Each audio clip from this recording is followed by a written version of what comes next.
Hi. We're going to talk about the language development in young children, in particular the spoken language of children and their natural sense of wonder.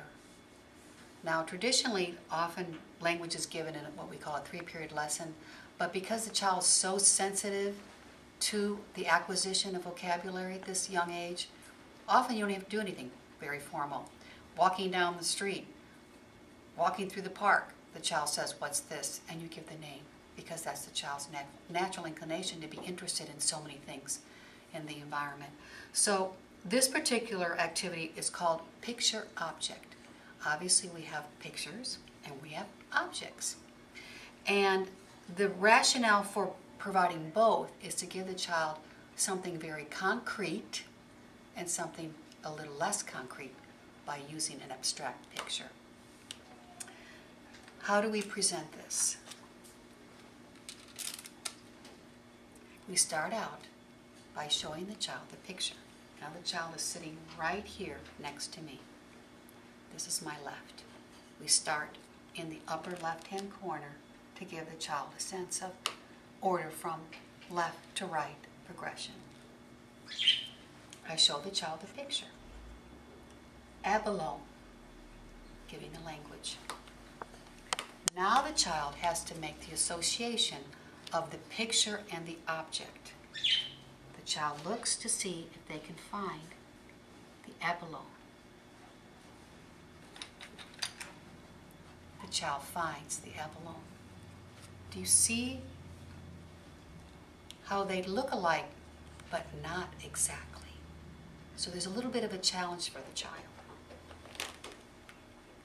So we've added the language, the object, and the picture. Do the next one. Welk. And the child repeats, welk.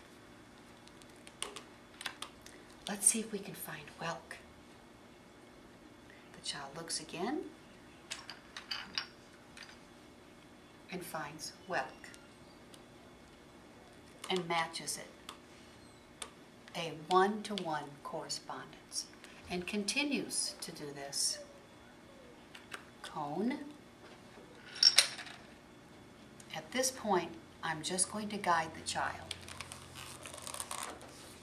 Now you can hold the cards. The child takes the card, brings it to me. I tell the child, find the sundial.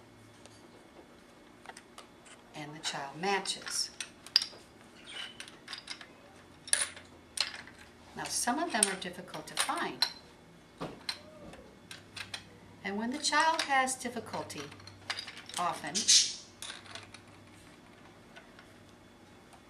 the child may ask you, "I can't find it, will you help me find it?"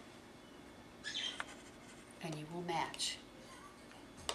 Continue to sit by the child and guide them through the exercise independently as much as possible, only helping when the child asks for help. Why do we give a lesson like this? Why don't we just give any old pictures and any old objects?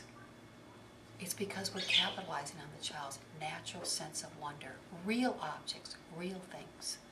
Those are the things that children are interested in. Not superheroes and cartoon characters, but the real things that are in your home. Believe it or not, a simple, like I mentioned before, activity outside. Leaves, sticks, rocks, shells. That's what the child wants, and that's what the child needs.